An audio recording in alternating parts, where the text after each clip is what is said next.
Hello guys, ജെഫോടെക്കിന്റെ പുതിയൊരു വീഡിയോയിലേക്ക് എല്ലാവർക്കും സ്വാഗതം. അപ്പോൾ ഗൈസ്, ഇന്ന് നമ്മൾ വന്നേക്കുന്ന വളരെയധികം പ്രധാനപ്പെട്ട ഒരു വീഡിയോ ആയിട്ടാണ്.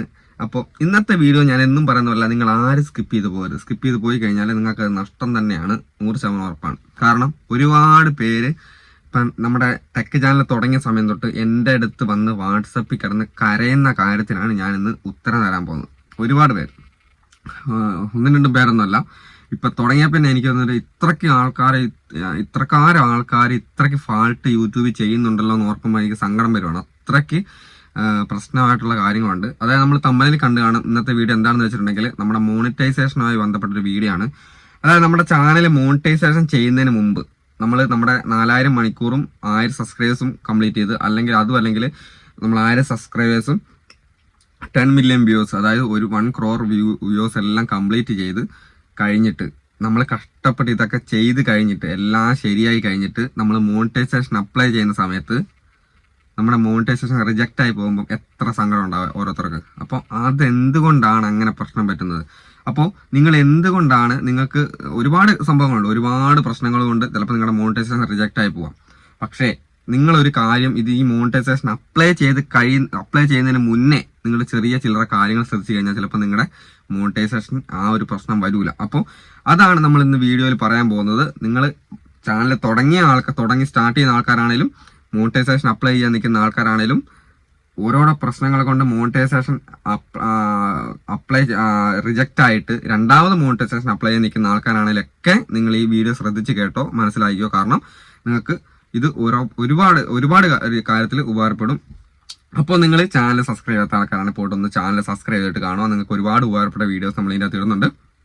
അപ്പോൾ നിങ്ങൾക്ക് എന്തായാലും ഉപകാരപ്പെടും. അപ്പോൾ ഗൈസ്, നമുക്ക് കാര്യം പറയാം. ഞാൻ മറന്നു പോകുന്നതിന് നമ്മൾ ഒരുപാട് കാര്യങ്ങൾ ഞാൻ ഓർത്ത് വെച്ചിട്ട് ഞാൻ എഴുതി വെച്ചിട്ടുണ്ട്. കാര്യം സംഭവം വെച്ചിട്ടുണ്ടെങ്കിൽ മറന്നു പോകരുത്. ഞാനീ പറഞ്ഞ ഓരോ പോയിന്റ് നിങ്ങൾക്ക് വിലപ്പെട്ട പോയിന്റാണ്. അപ്പം എൻ്റെ അതായത് നമ്മുടെ മെയിൻ ചാനൽ നിങ്ങൾക്ക് അറിയാമല്ലോ, ജീസസ് ഫ്ലോ എന്ന ചാനലിനകത്ത് വന്ന കാര്യങ്ങളും നമ്മുടെ അനുഭവത്തിൽ നിന്നുള്ള കാര്യങ്ങളൊക്കെയാണ് കറക്റ്റായിട്ട് ഞാൻ എഴുതി വെച്ചിട്ടുണ്ട്. അപ്പോൾ അതാണ് ഞാൻ പറഞ്ഞു തരാൻ പോകുന്നത്. ആരെ സ്കിപ്പ് ചെയ്ത് പോകരുത്, വീഡിയോ മൊത്തമായിട്ട് കണ്ടാലേ കാര്യങ്ങൾ മനസ്സിലാവുള്ളൂ. അപ്പം ഞാൻ പറയാൻ പോകുന്നത് മോണിറ്റൈസേഷന് മുമ്പ് നമ്മൾ ശ്രദ്ധിക്കേണ്ട കാര്യങ്ങളാണ്. മോണിറ്റൈസേഷൻ അപ്ലൈ ചെയ്യുന്നതിന് മുമ്പ് ശ്രദ്ധിക്കേണ്ട കാര്യങ്ങൾ. ഒന്നാമത്തെ കാര്യമാണ് റീയൂസ്ഡ് കണ്ടന്റ്. അത് നിങ്ങൾ ശ്രദ്ധിച്ചിട്ട്, നിങ്ങളെല്ലാവരും മോണിറ്റൈസേഷൻ ചെയ്യുന്ന സമയത്ത് കൂടുതൽ പേര്, കുറേ പേരുണ്ട്, കുറഞ്ഞ ആൾക്കാരൊന്നുമില്ല, റീയൂസ്ഡ് കണ്ടന്റ് വന്നിട്ട് മോണിറ്റൈസേഷൻ കട്ടായി പോകുന്ന, യൂട്യൂബ് റിജക്റ്റ് ആയി കഴിയും. എന്നിട്ട് നമ്മളത് വലിയ കഷ്ടപ്പെട്ട് ഓരോ വീഡിയോ ഒക്കെ ഉണ്ടാക്കി, അതായത് നമ്മൾ എന്ത് ചെയ്തു, നമ്മൾ ആ വീഡിയോ എങ്ങനെയാണ് ഉണ്ടാക്കിയെന്നൊക്കെ പറഞ്ഞിട്ട് അതിന്റെ വീഡിയോ ഒക്കെ ഉണ്ടാക്കി കഷ്ടപ്പെട്ടിട്ട് ഇംഗ്ലീഷിലൊക്കെ സംസാരിച്ച് വേണം വീഡിയോ ഉണ്ടാക്കാൻ വേണ്ടി. എന്നിട്ട് അതൊക്കെ ഉണ്ടാക്കി നമ്മൾ അപ്ലൈ ചെയ്ത് കഴിഞ്ഞ് അന്നേരം ചിലപ്പം യൂട്യൂബ് അത് റിജക്ട് ചെയ്ത് കഴിയും വീഡിയോ. കാരണം നമ്മളുടെ അടുത്ത് ഫാൾട്ട് ഉണ്ടാണ്. നമ്മൾ തെറ്റില്ല എന്ന് ഉറപ്പുണ്ടെങ്കിൽ മാത്രമേ നമുക്ക് ആ വീഡിയോ ചെയ്യുന്നതിന് അർത്ഥമുള്ളൂ. ഓക്കെ, റീയൂസ്ഡ് കണ്ടന്റ് വന്നിട്ട് നമ്മളിപ്പം മോണിറ്റൈസേഷൻ അപ്ലൈ ചെയ്യുന്ന സമയത്ത് റീയൂസ്ഡ് കണ്ടന്റ് വന്നിട്ട് നമ്മളുടെ അടുത്ത് തെറ്റില്ല, നമ്മൾ അങ്ങനെ ചെയ്തിട്ടില്ല നമുക്ക് ഉറപ്പുണ്ടെങ്കിൽ മാത്രമേ നമ്മൾ റീയൂസ്ഡ് കണ്ടന്റ് വന്നിട്ട് എന്ത് സംഭവം വന്നിട്ട് മോണിറ്റൈസേഷൻ റിജക്ട് ആകുന്ന സമയത്ത് അപ്പീൽ ചെയ്യാൻ പറ്റത്തുള്ളൂ, ചെയ്തിട്ട് കാര്യമുള്ളൂ. അല്ലെങ്കിൽ പിന്നെ യൂട്യൂബ് അത് റിജക്ട് ചെയ്ത് കളയും. അപ്പോൾ ആദ്യത്തെ കാര്യമാണ് റീയൂസ്ഡ് കണ്ടന്റ്. ഇതിന്റെ ഏറ്റവും ലാസ്റ്റ് ഞാനൊരു പോയിന്റ് പറയാം. കാര്യമായിട്ടുള്ള പോയിന്റ് ആണ് നമ്മുടെ വീഡിയോയുടെ ലാസ്റ്റ്. അതായത് ഇതെല്ലാം പറഞ്ഞിട്ട് കാര്യമുള്ളൂ, അതുകൊണ്ടാണ് ഞാൻ പറയുന്നത്. പിന്നെ അടുത്തതാണ് റിപ്പറ്റേറ്റീവ് കണ്ടന്റ് എന്ന് പറയുന്നത്. അപ്പോൾ ഇതും നിങ്ങളുടെ മോണിറ്റൈസേഷൻ കട്ടാകാനുള്ള ഒരു കാര്യമാണ്. നമ്മൾ മോണിറ്റൈസേഷൻ കട്ടായി പോകാനുള്ള രണ്ടാമത്തെ കാര്യമാണ് റിപ്പറ്റേറ്റീവ് കണ്ടന്റ്. റിപ്പറ്റേറ്റീവ് കണ്ടന്റ് എന്ന് പറയുമ്പോൾ റീയൂസ്ഡ് കണ്ടന്റ് നിങ്ങൾക്ക് അറിയാലോ. റീയൂസ്ഡ് കണ്ടന്റ് എന്ന് വെച്ചാൽ നമ്മൾ മറ്റുള്ളവരുടെ ഓഡിയോ, അതായത് വീഡിയോൻ്റെ അകത്തുനിന്ന് അതായത് കട്ട് ചെയ്തെടുക്കുന്ന ഭാഗങ്ങൾ നമ്മുടെ ചാനലിനകത്ത് അപ്ലോഡ് ചെയ്താലോ, അല്ലെങ്കിൽ നമ്മൾ തന്നെ ഇട്ട കണ്ടന്റ് രണ്ടാമത് പിന്നെയും നമ്മൾ അപ്ലോഡ് ചെയ്താലോ ഒക്കെ വരുന്നതാണ് റീയൂസ്ഡ് കണ്ടന്റ്. ഒരുപാട് പേര് എന്നോട് ഡൗട്ട് ചോദിക്കുന്ന സമയത്ത് പറഞ്ഞിട്ടുണ്ട്, ചേട്ടാ എനിക്ക് 2 ചാനലുണ്ട്, ആ 2 ചാനലിൻ്റെ അകത്ത് ഞാൻ നമ്മുടെ വീഡിയോസ്, അതായത് ഒരു ചാനലിൽ ഞാനൊരു വീഡിയോ ഇടും, അതിനുശേഷം ആ വീഡിയോ തന്നെ ഞാൻ എൻ്റെ ചാനലിൽ തന്നെ. അപ്പോൾ ചേട്ടാ രണ്ടും എൻ്റെ ചാനലല്ലേ? മോണിറ്റൈസേഷൻ കട്ടായ ആൾക്കാർ പറയുന്ന, കട്ടായ ഒരു പെൺകുട്ടി എന്നോട് പറഞ്ഞ കാര്യമാണ്. അപ്പോൾ ചിലപ്പോൾ പെൺകുട്ടി വീഡിയോ കാണുന്നുണ്ടാവും, പുള്ളിക്കാരി എന്നെ ചിലപ്പോൾ തെറിയൊക്കെ പറഞ്ഞാലും കുഴപ്പമില്ല, പേര് പറയുന്നില്ലല്ലോ. അതായത് ഞാൻ ആ വീഡിയോ എൻ്റെ ചാനലിൽ അപ്ലോഡ് ചെയ്തത്, രണ്ടും എൻ്റെ ഐഡിയിലുള്ള ചാനലാണ്, അത് മറ്റാരുടെ അടിച്ചു മാറ്റിയല്ലോ, പിന്നെ എങ്ങനെ റീയൂസ്ഡ് ആകുന്നത്? പക്ഷേ ഗൈസ്, നിങ്ങൾ ശ്രദ്ധിക്കേണ്ട കാര്യമുണ്ട്. ഒരിക്കലും ഒരു ചാനലിൽ, അതിപ്പോൾ നമ്മുടെ ആരുമില്ല മറ്റുള്ളവരുടെ ആരുടെ അല്ല, 2 പ്രാവശ്യം വീഡിയോ സ്വന്തം ചാനലിൽ തന്നെ അപ്ലോഡ് ചെയ്ത് കഴിഞ്ഞാൽ അത് റീയൂസ്ഡ്, അതായത് രണ്ടാമത്തെ പ്രാവശ്യം യൂസ് ചെയ്യുന്നതായിട്ട് വരും. ഓക്കെ, അങ്ങനെ ചെയ്യാൻ പാടില്ല. റിപ്പറ്റേറ്റീവ് കണ്ടന്റ് അത് തന്നെയാണ്. റിപ്പീറ്റ് ആയിട്ട് വീഡിയോസ് ഇടുന്നതിനെയാണ് റിപ്പീറ്റേറ്റീവ് കണ്ടെന്ന് പറഞ്ഞത്. അതും നമുക്ക് മോശമായിട്ട് വരും. ഓക്കെ, അത് നമ്മുടെ ഇത് രണ്ടും കൂടുതലായിട്ട് നമുക്ക് മോണിറ്റൈസേഷൻ കട്ടാകാനുള്ള രണ്ട് കാര്യങ്ങൾ മെയിൻ ആയിട്ടുള്ളതാണ് റീയൂസ്ഡും റിപ്പീറ്റേറ്റീവ് കണ്ടന്റും. ഓക്കെ, പിന്നെ നമ്മൾ ശ്രദ്ധിക്കേണ്ട കാര്യം എന്ന് വെച്ചാൽ കമ്മ്യൂണിറ്റി സ്ട്രൈക്കാണ്. കമ്മ്യൂണിറ്റി സ്ട്രൈക്ക് എന്ന് പറയുന്ന സാധനം നമ്മുടെ ചാനലിലുണ്ടെങ്കിൽ നമ്മൾ മോണിറ്റൈസേഷന് അപ്ലൈ ചെയ്യാൻ പാടില്ല. അതായത് കമ്മ്യൂണിറ്റി സ്ട്രൈക്ക് കഴിഞ്ഞതിന് ശേഷം മാത്രമേ നമ്മൾ മോണിറ്റൈസേഷൻ അപ്ലൈ ചെയ്യാൻ പാടുള്ളൂ. ആ കമ്മ്യൂണിറ്റി സ്ട്രൈക്ക് ഉള്ള സമയത്ത് മോണിറ്റൈസേഷൻ അപ്ലൈ ചെയ്ത് കഴിഞ്ഞാൽ ചിലപ്പോൾ നമ്മുടെ മോണിറ്റൈസേഷൻ റിജക്റ്റ് ആയിക്കളയും. അപ്പം കമ്മ്യൂണിറ്റി സ്ട്രൈക്ക് നമ്മുടെ മോണിറ്റൈസേഷൻ റിജക്റ്റ് ആക്കാനുള്ളൊരു കാരണമാണ്. അപ്പോൾ ഗൈസ്, ഞാൻ ഇതിനെല്ലാം ശേഷം നിങ്ങൾ ഈ കാര്യങ്ങളൊക്കെ ചെയ്തിട്ടുണ്ടെങ്കിൽ തന്നെ നിങ്ങൾക്ക് മോണിറ്റൈസേഷൻ കിട്ടാനുള്ള ഒരു ചാൻസ് ഉണ്ട്. അതാണ് ഞാൻ ലാസ്റ്റ് ഞങ്ങൾക്ക് പോയിന്റ് ആയിട്ട് പറയാൻ, അതാണ് ലാസ്റ്റ് കാണുമെന്ന് പറയുന്നത്. നിങ്ങൾ ഈ സംഭവങ്ങളൊക്കെ നിങ്ങളുടെ ചാനലുണ്ടെങ്കിലും നിങ്ങൾക്ക് മോണിറ്റൈസേഷന് അപ്ലൈ ചെയ്യാൻ പറ്റുന്ന ഒരു കാര്യമുണ്ട്. അതുകൊണ്ടാണ് സ്കിപ്പ് ചെയ്ത് പോരെന്ന് പറയുന്നത്. അപ്പോൾ നമ്മൾ പറഞ്ഞു കമ്മ്യൂണിറ്റി സ്ട്രൈക്ക് ഉള്ള സമയത്താണ് അപ്ലൈ ചെയ്യാൻ നിൽക്കരുത്. അടുത്തായിട്ട് വരുന്ന കോപ്പറേറ്റ് ക്ലെയിം ആണ്. കോപ്പറേറ്റ് ക്ലെയിം ഒരുപാട് വന്ന് കിടപ്പുണ്ടെങ്കിൽ നിങ്ങൾ ഒരിക്കലും നിങ്ങളുടെ മോണിറ്റൈസേഷൻ ആയ സമയമാണെങ്കിൽ തന്നെ മോണിറ്റൈസേഷൻ അപ്ലൈ ചെയ്യാൻ നിൽക്കരുത്. അടുത്തായിട്ട് വരുന്ന എന്താണ് കോപ്പറേറ്റ് ക്ലെയിം എന്ന് പറഞ്ഞാൽ നമ്മൾ മറ്റുള്ളവരുടെ ഓഡിയോ വീഡിയോ എന്തെങ്കിലും എടുത്ത് ചെയ്ത് കഴിഞ്ഞാൽ അത് അവർ കോപ്പിറൈറ്റ് ക്ലെയിം തരും നമുക്ക്. അതായത് നമ്മൾ മറ്റുള്ളവർ സാധനം അടിച്ചു മാറ്റി നമ്മൾ സ്വന്തം വീഡിയോ ഇട്ട് കഴിഞ്ഞാൽ, നമ്മുടെ ചാനൽ ഇട്ട് കഴിഞ്ഞാൽ അവർക്ക് അതിന് അവകാശമുണ്ട്, അതിന്റെ ഏണിങ്സിന് അവർക്ക് അവകാശം ഉണ്ടെന്ന് പറഞ്ഞുകൊണ്ട് അവർ ചെയ്യുന്ന കാര്യമാണ് കോപ്പറേറ്റ് ക്ലെയിം വരും അവർക്ക്. അപ്പോൾ നമുക്ക് വേണം ക്ലെയിമിന് അങ്ങോട്ട് അപ്പീലൊക്കെ ചെയ്യാം. എന്നിട്ട് ചിലപ്പോൾ അവർ ഒഴിവാക്കി തരും, ചിലപ്പം കിട്ടൂല. ഇങ്ങനെയൊക്കെ സംഭവമുള്ള സമയത്ത് മോണിറ്റൈസേഷൻ അപ്ലൈ ചെയ്യാൻ നിൽക്കരുത്. ഏറ്റവും കൂടുതൽ പിന്നെ ഏറ്റവും മസ്റ്റ് ആയിട്ടുള്ള നിങ്ങൾ കാര്യം ശ്രദ്ധിക്കേണ്ടതെന്ന് വെച്ചാൽ മോണിറ്റൈസേഷന് മുമ്പേ നിങ്ങൾ ശ്രദ്ധിക്കേണ്ട മെയിൻ ആയിട്ടുള്ള കാര്യമാണ് നമ്മൾ ഏറ്റവും റീച്ച് ആയ ചാനൽ വീഡിയോ, അതായത് നമ്മുടെ ചാനലിനകത്ത് ഏറ്റവും റീച്ച് ആയി നിൽക്കുന്ന വീഡിയോസ്, അതാണ് നമ്മൾ യൂട്യൂബ് മോണിറ്റൈസേഷന് മുമ്പ് നമുക്ക് റിവ്യൂ എന്ന് പറഞ്ഞൊരു ഓപ്ഷൻ ഉണ്ട്. മോണിറ്റൈസേഷന് മുമ്പ് നമ്മൾ ചെയ്യുന്നതാണ് നമ്മൾ ആദ്യം നമ്മൾ ഇത് നമ്മുടെ ബേസിക് ടേംസ് ഒക്കെ അക്സെപ്റ്റ് ചെയ്യും. അതിനുശേഷം രണ്ടാമത് വരുന്നതാണ് നമ്മുടെ ഗൂഗിൾ ആഡ്സൻസ് എല്ലാം ക്രിയേറ്റ് ചെയ്യുന്നത്. അതിനുശേഷം മൂന്നാമത്തെ ഘട്ടത്തിലാണ് ആഡ്സൻസ് എല്ലാം ക്രിയേറ്റ് ചെയ്ത് കഴിഞ്ഞിട്ട് മോണിറ്റൈസേഷൻ മൂന്നാമത്തെ ഘട്ടത്തിലാണ് ഏകദേശം പേരുടെ മോണിറ്റൈസേഷൻ റിജക്റ്റ് ആണ്. അതായത് നമ്മുടെ ചാനൽ റിവ്യൂ ചെയ്യുന്ന സമയത്താണ് നമ്മുടെ മോണിറ്റൈസേഷൻ റിജക്റ്റ് ആയിക്കളയുന്നത് യൂട്യൂബ്. അപ്പോൾ അതാണ് പറഞ്ഞ ആ റിവ്യൂ ചെയ്യുന്ന സമയത്താണ് റീയൂസ്ഡ് കണ്ടന്റും റിപ്പീറ്റേറ്റീവ് കണ്ടന്റും ഈ പറയുന്ന കോപ്പറേറ്റ് സ്ട്രൈക്കുകളും കാര്യങ്ങളും കമ്മ്യൂണിറ്റി സ്ട്രൈക്ക് എല്ലാം വന്നിട്ട് നമ്മുടെ ചാനൽ റിജക്റ്റ് ആണ്. അതേപോലെ തന്നെ ശ്രദ്ധിക്കേണ്ട മെയിൻ ആയിട്ടുള്ള കാര്യമാണ് നമ്മുടെ ചാനലിൽ നമ്മൾ ഉപയോഗിക്കുന്ന ഹാഷ്ടാഗുകൾ. അതായത് നമ്മൾ ഒരു ചാനൽ കൂടുതൽ ആൾക്കാർ ചെയ്യുന്നൊരു കാര്യമാണ്, നമ്മുടെ ചാനലിൽ ഒരു വീഡിയോ വൈറലായി. ഓക്കെ, ഒരു വീഡിയോ വൈറലായി കഴിയുമ്പോൾ നമ്മൾ സെയിം സാധനം, അതായത് സെയിം ഹാഷ്ടാഗ്, നമ്മുടെ വീഡിയോ വൈറലായ ഹാഷ്ടാഗുകൾ വൈറലായ അതേ ക്യാപ്ഷൻ അതേ തമ്പനയിൽ എടുത്തിട്ട് നമ്മൾ അടുത്ത വീഡിയോയും കൂടെ ഇടും. അപ്പോൾ എന്തിനാണ്? നമുക്ക് കൂടുതൽ വൈറൽ കിട്ടാൻ വേണ്ടി, അതായത് അടുത്ത വീഡിയോയും വൈറലാകാൻ വേണ്ടിയിട്ട് വൈറലാകും സംഭവം. അങ്ങനെ ഇട്ട് കഴിഞ്ഞ് കഴിഞ്ഞാൽ റീച്ച് ഉണ്ടാവും എന്നുള്ള കാര്യത്തിൽ ഉറപ്പാണ്, കാരണം എനിക്ക് അനുഭവമുള്ള കാര്യമാണ്. അപ്പം നമ്മൾ നമ്മുടെ റീച്ചായ ചാനലിലെ ഹാഷ്ടാഗുകൾ നമ്മൾ എടുത്തിട്ട് കഴിഞ്ഞാൽ നമ്മൾ ഉറപ്പായിട്ടും നമ്മുടെ അടുത്ത ചാനലിൽ നമ്മൾ ഇടുന്ന വീഡിയോസിൻ്റെ അകത്തും നമുക്ക് റീച്ച് കിട്ടും. നമ്മുടെ ക്യാപ്ഷനും ആ ഒരു മോഡൽ കാര്യം ചെയ്ത് കഴിഞ്ഞാൽ നമുക്ക് റീച്ച് കിട്ടും എന്നുള്ള കാര്യത്തിൽ ഉറപ്പാണ്. കണ്ടന്റ് എന്താണെന്നതിനേക്കാളും കൂടുതൽ ആ ഒരു സംഭവം നമുക്ക് ഹാഷ്ടാഗുകൾ റീച്ച് തരുന്നതുകൊണ്ടാണ് നമ്മുടെ വീഡിയോ വൈറലാണ്. അപ്പോൾ നമ്മൾ ശ്രദ്ധിക്കേണ്ട കാര്യം, നമ്മുടെ മോണിറ്റൈസേഷന് മുന്നേ നമ്മൾ എന്ത് ചെയ്യണം? ഈ നമുക്ക് എത്ര റീച്ച് ആയ ചാനലാണോ വീഡിയോസ് ആണോ ആ വീഡിയോസിന്റെ ഒക്കെ എഡിറ്റ് ചെയ്തിട്ട് ഹാഷ്ടാഗുകൾ പരസ്പര ബന്ധമില്ലാത്ത രീതിയിലാക്കണം. അതായത് എല്ലാ ചാനലിലെയും വീഡിയോസിലെയും ഹാഷ്ടാഗുകൾ ഒരേപോലെ ആണെങ്കിൽ, അതാണ് കൂടുതൽ റിപ്പറ്റേറ്റീവ് ആയിട്ട് വരുന്നത്.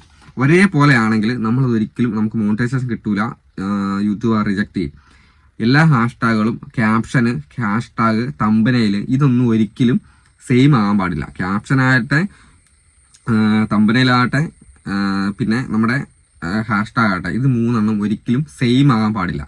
അപ്പം ഒരുപാട് പേര് തമ്പനയിൽ ക്രിയേറ്റ് ചെയ്യുന്നത് ഇപ്പം മറ്റേ ഈ മ്യൂസിക്കിന്റെ കുക്കിങ്ങിന്റെ ഒക്കെ ഞാൻ നോക്കുമ്പോൾ ഒരേ ബാക്ക്ഗ്രൗണ്ട്, ഒരേ സംഭവം, ഒരേ എഴുത്ത്, ഒരേ കാര്യങ്ങൾ അങ്ങനെ ഇടരുത്. അങ്ങനെ ഇട്ട് കഴിഞ്ഞാൽ നമ്മുടെ മോണിറ്റൈസേഷൻ റിജക്റ്റ് ആവും. തമ്പനയിൽ ഒന്നാകാൻ പാടില്ല. ശ്രദ്ധിക്കേണ്ട കാര്യമാണ്, മെയിനായിട്ട് ശ്രദ്ധിക്കേണ്ട കാര്യമാണ്. ക്യാപ്ഷൻ ഒരേപോലെ ആകാൻ പാടില്ല, സെയിം ആകാൻ പാടില്ല. പിന്നെ ഹാഷ്ടാഗുകൾ എല്ലാ വീഡിയോയ്ക്കും ഒരേ ഹാഷ്ടാഗ് ഉപയോഗിക്കാൻ പാടില്ല. ഹാഷ്ടാഗ് മാറ്റി ഉപയോഗിക്കണം. ഓക്കെ, അപ്പോൾ ഈ കാര്യങ്ങളൊക്കെ ശ്രദ്ധിച്ചു കഴിഞ്ഞിട്ട് എന്നിട്ട് നിങ്ങളുടെ മോണിറ്റൈസേഷൻ കട്ടാകുന്നുണ്ടെങ്കിൽ നിങ്ങൾ ശ്രദ്ധിക്കേണ്ട അടുത്ത മെയിൻ ആയിട്ടുള്ള ഞാൻ അവസാനം പറഞ്ഞ പോയിന്റ് എന്താണെന്ന് പറഞ്ഞിട്ടുണ്ടെങ്കിൽ, ഗൈസ്, നിങ്ങൾ മോണിറ്റൈസേഷൻ നിങ്ങളുടെ കംപ്ലീറ്റ് ആയി അപ്ലൈ എന്ന് പറയുന്ന ഓപ്ഷനായി അവിടെ നിൽക്കുന്ന സമയത്ത് നിങ്ങൾ മെയിനായിട്ട് ചെയ്യേണ്ടതാണ്, നിങ്ങൾ ഒരിക്കലും നിങ്ങളുടെ ചാനലിൽ ഈ സ്ട്രൈക്കുകളോ കാര്യങ്ങളോ ഉള്ള വീഡിയോ ഉണ്ടെങ്കിൽ അതൊരിക്കലും വെച്ചോണ്ടിരിക്കരുത്. ചിലപ്പോൾ നിങ്ങളുടെ വീഡിയോ ഡിലീറ്റ് ആയി കഴിയുമ്പോൾ നിങ്ങളുടെ വാച്ച് ടൈം ചിലപ്പോൾ കുറഞ്ഞേക്കാം. അതായത് ചിലപ്പോൾ കുറച്ച് നേരം കൊണ്ട് നമുക്ക് വെയിറ്റ് ചെയ്യേണ്ട വന്നേക്കാം. എന്നാലും നിങ്ങൾക്ക് മോണിറ്റൈസേഷൻ വേണമെന്നുണ്ടെങ്കിൽ നിങ്ങൾക്ക് തന്നെ അറിയാം ആരാണോ വീഡിയോ, അതിപ്പോൾ എനിക്കോ എന്നെ പോലെ ടെക് ചാനൽ ആൾക്കാർക്കോ നിങ്ങൾ മോണിറ്റൈസേഷന് ചാനൽ നമ്മളിപ്പോൾ മോണിറ്റൈസേഷൻ ചെയ്ത് കൊടുക്കുന്നുണ്ട്. അതായത് ഒരു ചെറിയൊരു പേയ്മെന്റ് വെച്ചിട്ട് നമ്മൾ ഓരോരുത്തരുടെ ചാനൽ മോണിറ്റൈസ് ആയി കൊടുക്കുന്നുണ്ട്. അപ്പോൾ അവർ ജിമെയിൽ ID പാസ്വേഡ് നമുക്ക് തരും. നമ്മൾ അത് വെച്ചിട്ട് നമ്മുടെ ചാനലിൽ നമ്മൾ മോണിറ്റൈസേഷൻ ക്രൈറ്റീരിയ അവരുടെ ID മേടിച്ചിട്ട് കംപ്ലീറ്റ് ആയി കൊടുക്കുന്നുണ്ട്. പക്ഷേ അതുപോലെ കംപ്ലീറ്റ് ആയി കൊടുക്കുന്ന സമയത്ത് നമുക്കറിയത്തില്ല, അതായത് ഈ മേടിക്കുന്ന ഞങ്ങൾക്ക് ടെക് ചാനലുള്ള ആൾക്കാർക്ക് നമുക്കറിയത്തില്ല ഏതൊക്കെ വീഡിയോസിനാണ് പ്രശ്നങ്ങളുള്ളത്, ഏതൊക്കെ നമുക്കെല്ലാം 10,000, 1,200 വീഡിയോ ഇട്ട ചാനൽ ഉണ്ടാവും. പക്ഷെ അതിൻ്റെ അകത്ത് എല്ലാ വീഡിയോസും കയറി കണ്ട അതിന് പ്രശ്നമുണ്ടോ എന്ന് കണ്ടുപിടിക്കാൻ നമുക്കറിയത്തില്ല, നമുക്ക് പറ്റത്തില്ല. അത് ഒരു പറ്റുന്ന കാര്യമല്ല. അപ്പോൾ ഇതൊക്കെ അറിയാവുന്ന വീഡിയോ അപ്ലോഡ് ചെയ്യുന്നത് നിങ്ങൾക്ക് തന്നെയാണ്. അപ്പോൾ നിങ്ങൾ ചെയ്യേണ്ട കാര്യം എന്താണെന്ന് വെച്ചിട്ടുണ്ടെങ്കിൽ, നിങ്ങൾക്ക് മനസ്സുകൊണ്ട് നിങ്ങൾ ആലോചിക്കുക, റീയൂസർ കണ്ടന്റ് ഉള്ള വീഡിയോ ഞാൻ അപ്ലോഡ് ചെയ്തിട്ടുണ്ടോ ചിന്തിക്കുക. ഇതൊന്നും ചിലപ്പം ഈ റീയൂസർ കണ്ടന്റും റിപ്പീറ്റീവ് കണ്ടെന്ന് ഒരിക്കലും നമുക്ക് മോണിറ്റൈസേഷന് മുമ്പേ ചിലപ്പോൾ അറിയാൻ കഴിഞ്ഞെന്ന് വരില്ല. അതുകൊണ്ടാണ് പറയുന്നത്. ആലോചിക്കുക, ഞാൻ റീയൂസർ ആയിട്ടുള്ള കണ്ടന്റ് അപ്ലോഡ് ചെയ്തിട്ടുണ്ടോ, ഉണ്ടെങ്കിൽ സ്പോട്ടിൽ പോയി ഒന്നും തലങ്ങും മലങ്ങും നോക്കണ്ട, പോയി ഡിലീറ്റ് ആയിക്കൊള്ളുക. അതോ വേറെ വഴിയില്ല, പോയി ഡിലീറ്റ് ആക്കുക.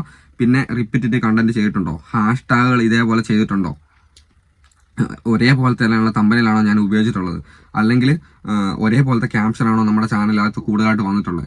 ഇതൊക്കെ ഉണ്ടെങ്കിൽ റിപ്പീറ്റീവ് ആയിട്ടും റീയൂസർ ആയിട്ടും കോപ്പറേറ്റ് ക്ലെയിം ആയിട്ടുള്ള റിപ്പീറ്റീവ് റീയൂസർ ആയിട്ടുള്ള കണ്ടന്റ് മൊത്തം ഡിലീറ്റ് ആക്കുക. ചിലപ്പോൾ നമുക്ക് 100-200 മണിക്കൂർ ചിലപ്പോൾ കുറഞ്ഞെന്ന് വരാം ആ ഡിലീറ്റ് ആക്കുന്നത്. പിന്നെ കുറച്ചും കൂടെ ഒരു ചിലപ്പോൾ ഒരു മാസം നമ്മൾ വെയിറ്റ് ചെയ്യേണ്ട വന്നേക്കാം. അതായത് 2 വാച്ച് അവർ ആ 200 വാച്ച് അവർ നമ്മൾ അടുത്ത വീഡിയോ ഇട്ട് കയറ്റി വരേണ്ട വരും. എന്നാലും അങ്ങനെയുള്ള വീഡിയോ വെച്ചിട്ട് മോണിറ്റൈസേഷൻ അപ്ലൈ ചെയ്യാൻ പാടില്ല എന്നുള്ളതാണ്. ഓക്കെ, അപ്പോൾ അങ്ങനെ മോണിറ്റൈസേഷൻ അപ്ലൈ ചെയ്ത് കഴിഞ്ഞാൽ നമുക്ക് ഈ സംഭവങ്ങളൊന്നും ഡിലീറ്റ് ആക്കാനാകത്തില്ല. ഡിലീറ്റ് ആക്കിയിട്ടും കാര്യമില്ല. യൂട്യൂബ് നമ്മുടെ ചാനലിലെ വീഡിയോസ് റിവ്യൂ ചെയ്ത് കഴിഞ്ഞിട്ട് പിന്നെ ഡിലീറ്റ് ആക്കുന്നതിൽ ഒരു അർത്ഥവും ഇല്ല. പിന്നെ നമ്മുടെ മോണിറ്റൈസേഷൻ കട്ടായി പോകും. അപ്പോൾ നിങ്ങൾ ചെയ്യേണ്ട കാര്യമാണ്, മോണിറ്റൈസേഷന് മുന്നേ ഞാൻ ഈ പറഞ്ഞ ഇത്രയും കാര്യങ്ങൾ ശ്രദ്ധിച്ചിട്ട് മാത്രമേ മോണിറ്റൈസേഷൻ അപ്ലൈ ചെയ്യാവുള്ളൂ. അപ്ലൈ ചെയ്തതിന് മുന്നേ ആണെങ്കിൽ മാത്രമേ നമുക്ക് ഇതൊക്കെ ശ്രദ്ധിച്ചിട്ട് കാര്യമുള്ളൂ. അപ്ലൈ ചെയ്ത് കഴിഞ്ഞ് മോണിറ്റൈസേഷൻ റിജക്ട് ആയിട്ട് നമ്മൾ എന്ത് വീഡിയോ ഡിലീറ്റ് ആക്കിയിട്ടും കാര്യമില്ല, ഒരു കാര്യമില്ല. അപ്പോൾ നിങ്ങൾക്ക് പറഞ്ഞ കാര്യങ്ങൾ ഏകദേശം വ്യക്തമാണെന്ന് വിചാരിക്കുന്നു. ഇത്രയും കാര്യങ്ങൾ ഞാൻ പറഞ്ഞു. കാര്യം എൻ്റെ അനുഭവത്തിൽ നിന്നും നമ്മുടെ സാധാരണക്കാരായ യൂട്യൂബേഴ്സാണ്, ഒരുപാട് കഷ്ടപ്പെട്ടാണ് അവർ യൂട്യൂബ് ചാനൽ ക്രിയേറ്റ് ചെയ്ത് വീഡിയോസ് ഒക്കെ അപ്ലോഡ് ചെയ്ത് അവരുടെ വീട്ടിലെ പണീൻ്റെ ഇടയ്ക്കും ഒരു നമുക്ക് വീട്ടിൽ വരുമാനം ഇല്ലാത്ത പെണ്ണുങ്ങളാണ് തന്നെ എന്തെങ്കിലും രീതിയിൽ ഭർത്താവിനെ സഹായിക്കാൻ വേണ്ടിയൊക്കെ ആയിരിക്കും നമ്മൾ വീട്ടിലെ കാര്യങ്ങളൊന്നും മെച്ചപ്പെടാൻ വേണ്ടി യൂട്യൂബ് ചാനൽ ക്രിയേറ്റ് ചെയ്തിട്ട് മുന്നോട്ട് വരുന്നത്. അപ്പോൾ അവർക്കൊക്കെയാണ് തന്നെ കൂടുതലായിട്ട് എന്തെങ്കിലും ഒരു വരുമാനം കിട്ടട്ടെ ചെയ്യുന്ന ആൾക്കാർ ഇങ്ങനെ ഓരോ പ്രശ്നം കാരണമാണ് അവർ അവരുടെ ചാനൽ റിജക്റ്റ് ആയി പോകുന്നത്. അപ്പോൾ നിങ്ങൾക്ക് ഉറപ്പാണ്, 100% ഉറപ്പാണ്, നിങ്ങൾ ഈ കാര്യങ്ങളൊക്കെ ശ്രദ്ധിച്ച് ഇതൊക്കെ ഡിലീറ്റ് ആക്കി എല്ലാം ക്ലിയർ ആക്കിയതിന് ശേഷം നിങ്ങൾ യൂട്യൂബിന് അപ്ലോഡ് ചെയ്യുവാണെങ്കിൽ, അതായത് അതിന് അപ്ലൈ ചെയ്യാൻ ശ്രമിക്കുവാണെങ്കിൽ നിങ്ങൾക്ക് ഒരിക്കലും നിങ്ങളുടെ മോണിറ്റൈസേഷൻ കട്ടായി പോയാൽ. ഒരുപാട് പേര് നമ്മുടെ അടുത്ത് കരയുന്നതുകൊണ്ടാണ് ഇങ്ങനെ ഒരു വീഡിയോ തന്നെ ഞാൻ ഇന്നലെ എനിക്ക് വന്നു 2 പേര്, അതുകൊണ്ടാണ് ഞാൻ ഇങ്ങനെ ഒരു വീഡിയോ തന്നെ ഇന്ന് ചെയ്യാമെന്ന് വിചാരിച്ചത്. അപ്പോൾ നിങ്ങൾ നല്ലോണം ശ്രദ്ധിച്ച് ചെയ്യണം. ഇങ്ങനെ ഒരു കാര്യങ്ങളൊക്കെ ശ്രദ്ധിച്ച് കഴിഞ്ഞാൽ നിങ്ങളുടെ മോണിറ്റൈസേഷൻ കട്ടായി പോകില്ല. അപ്പോൾ ഇന്നത്തെ വീഡിയോ നിങ്ങൾക്ക് ഉപകാരപ്പെട്ടു എന്ന് വിചാരിക്കുന്നു. ഇതുവരെ വീഡിയോ കണ്ടിട്ട് നമ്മുടെ ചാനൽ സബ്സ്ക്രൈബ് ചെയ്യാത്ത ആൾക്കാരാണെങ്കിൽ ഒന്ന് സബ്സ്ക്രൈബ് ചെയ്തിട്ട് പോകണം കേട്ടോ. കാരണം വെച്ചാൽ നിങ്ങൾക്ക് നാളെ ഇതുപോലെ തന്നെ ഉപകാരമുള്ള വീഡിയോസ് ഒക്കെ വരും. അപ്പോൾ മോണിറ്റൈസേഷൻ ആയി കഴിഞ്ഞിട്ട് പൈസയൊക്കെ മേടിച്ച് നല്ല രീതിയിലൊക്കെ റീച്ച് ആയി കഴിയുമ്പോൾ നമ്മളെ പാവപ്പെട്ടവരെന്ന് ഓർത്താൽ മതി. മനസ്സുകൊണ്ട് ഓർത്തിട്ടൊന്ന് നമ്മളെ ചേട്ടൻ അങ്ങനെ പറഞ്ഞു തന്നായിരുന്നല്ലോ, അതിന് ശേഷമാണല്ലോ എനിക്കിങ്ങനെ കാര്യങ്ങൾ ചെയ്യാൻ തോന്നിയെന്നൊരു തോന്നൽ വന്നു കഴിഞ്ഞാൽ ഒന്ന് ഓർത്താൽ മതി, എനിക്കൊന്ന് മെസ്സേജ് അയച്ചാൽ ഒന്ന് വിളിച്ചാൽ മതി. അതാണ് എനിക്ക് ഏറ്റവും വലിയ സന്തോഷം. ഒരുപാട് പേര് നമ്മൾ പറയുന്ന കാര്യങ്ങൾ ചെയ്തിട്ട് അവർക്ക് ചാനൽ റീച്ച് ആയിട്ട് എന്നെ വന്ന് വിളിക്കുമ്പോൾ നമുക്ക് കിട്ടുന്ന ഒരു മനസ്സിനൊരു സന്തോഷമുണ്ടല്ലോ. അത് എത്ര 1 കോടി രൂപ കിട്ടിയാലും അത് നമുക്ക് അത് പറഞ്ഞറിയിക്കാനാവില്ല. ഏറ്റവും ഒരു സന്തോഷം. ചില ആൾക്കാർ കരഞ്ഞോണ്ട് വന്നിട്ട് എന്നെ വിളിച്ചിട്ടുണ്ട്, 2-3 ആൾക്കാരെ വിളിച്ചിട്ടുണ്ട് കഴിഞ്ഞ ദിവസം. കരഞ്ഞോണ്ട് അവരുടെ മോണിറ്റൈസേഷൻ അവർ ചാനൽ റീച്ച് ഇല്ലാണ്ടായിട്ട് അവരെന്നെ ഇങ്ങനെ ഇതുപോലെ പ്രശ്നം വന്നതിന് ശേഷം ഇങ്ങനെ റെഡിയാക്കിയതിന് ശേഷം അവരുടെ മോണിറ്റൈസേഷൻ ആയി. ഈ പറഞ്ഞ പോലെ തന്നെ ഞാൻ അപ്ലൈ ചെയ്യാൻ അവിടെ പറഞ്ഞ സമയത്ത് ഇങ്ങനെ പറഞ്ഞിട്ട് അവർ അതെല്ലാം റെഡിയാക്കിയതിന് ശേഷം അവർക്ക് മോണിറ്റൈസേഷൻ ആയ സമയത്ത് എന്നോട് പറഞ്ഞു, എൻ്റെ ചേട്ടൻ പറഞ്ഞില്ലായിരുന്നു എൻ്റെ ജീവിതം പോയാലെന്നൊക്കെ എന്നോടൊന്ന് പറയാം. അത്രയ്ക്ക് സന്തോഷത്തിലൊക്കെ വന്ന് പറഞ്ഞ കാര്യങ്ങളുണ്ട്. അപ്പോൾ ഗൈസ്, നിങ്ങൾ ഈ കാര്യങ്ങളെല്ലാം ശ്രദ്ധിച്ചതിന് ശേഷം മോണിറ്റൈസേഷൻ ചെയ്യണം. അപ്പോൾ നിങ്ങൾക്ക് വീഡിയോ ഉപകാരപ്പെട്ടെന്ന് വിചാരിക്കുന്നു. അപ്പോൾ നാളെ നമുക്ക് ഒരു വിലപ്പെട്ട വീഡിയോ ആയിട്ട് വരാം. അതുവരെ ബൈ.